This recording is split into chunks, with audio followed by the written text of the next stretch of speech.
आपण पाहतोय नागपुरात आंदोलक रेल्वे ट्रॅकवर उतरलेले आहेत। दुसरीकडे बच्चू कडू या आंदोलकांशी संवाद साधतायत। तर आंदोलकांना दिल्लीपर्यंतचा अडवण्याचा प्रयत्न संपूर्ण करू नका रेल्वे असे मार्ग आहे। त्यामुळे जर आपण पाहिलं तर मोठ्या प्रमाणावर वर्दळ जी आहे ती गाड्या ज्या आहेत या रेल्वे पटरीवरनं जातात। अशातच जर आपण पाहिलं तर ज्या पद्धतीने शेतकऱ्यांनी आंदोलन केलं त्यामुळे पोलिसांची जी आहे ती तारांबर उडालेली होती। आता पोलिसांनी जी आहे ती संपूर्ण शेतकऱ्यांना जे आहे ते खाली उतरवलेलं आहे। कॅमेरामन अनिकेत दहातोंडेसह मी स्वप्नील उमप, TV9 मराठी, नागपूर। तर आपण पाहतोय पोलीस या ठिकाणी आंदोलकांना समजावण्याचा प्रयत्न करतायत। तर दुसरीकडे बच्चू कडू या आंदोलकांशी संवाद साधतायत। या सगळ्या पार्श्वभूमीवर आता त्यांच्या मागण्यांसंदर्भात तोडगा निघतो का ते पाहणं ही अतिशय महत्त्वाचं असणार आहे। हे आंदोलक आता रेल्वे ट्रॅकवर उतरलेले आहेत।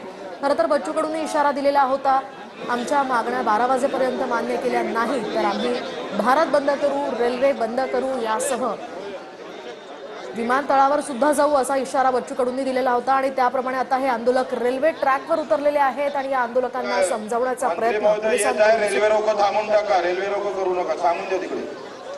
ठीक आहे, हा ठीक आहे, ठीक 4 वाजता 2 मंत्री इकडे बरोबर आहे। ते 2 मंत्री काय म्हणते?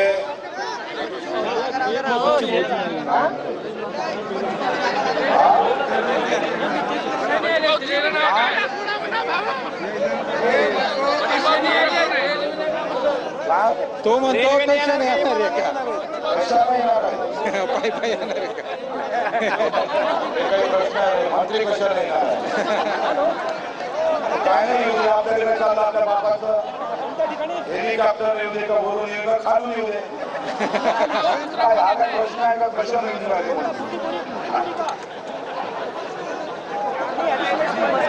अरे काय नाही येऊ दे ना, काय घोड्यावर चालून पाहिजे ते? तुमचं काही असं काय बंडीवर झाला पाहिजे का तो? नाही कशाला आला चालेल ना तुम्हाला?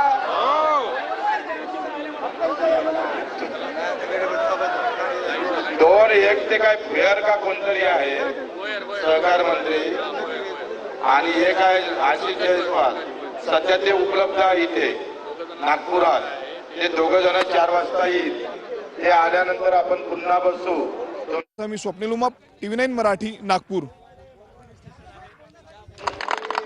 पहिले लक्षात घ्या, सगळ्या गोष्टी समजतं का?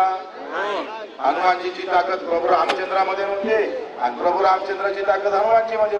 आम्ही चर्चा बंद करू का? तुम्ही गाड्या अडवत असाल तर पोलीसवाले कोणी आहे का? प्रशासन इथं प्रशासकीय अधिकारी आहे का? त्यांना निरोप द्या, नाही तर मग ते आम्ही रेल्वे अडवू म्हणा। जिथं कोणी अडवलं असं आम्हाला त्या SP-ला सगळेले फोन करा। तुम्ही का आगाऊपणा केला? काय भाजपचे झेंडे घेऊन फिरायचं नाही तुम्हाला तिकडे?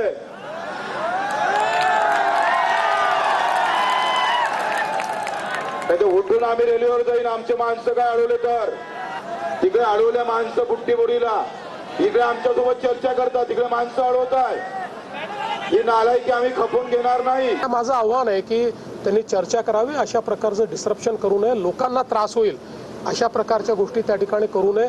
मग अनेक वेळा अशा आंदोलनांमध्ये काही हौसे नवसे गवसे असेही शिरतात, म्हणजे तिथे जेन्युइन लोक देखील आहेत, मी काही तसं म्हणत नाही, पण हा पण धोका असतो की अनेक लोक शिरून, अनेक प्रवृत्ती शिरून त्या ठिकाणी काही ना काही हिंसक वळण त्याला कसं लाभेल असाही प्रयत्न करत असतात। त्यामुळे त्यापासूनही सावध राहण्याची आवश्यकता आहे आणि कुठल्याही परिस्थितीत हे रेल रोको आणि बाकी गोष्टी या मात्र करणं योग्य नाही, त्या करू दिल्या जाणारही नाहीत।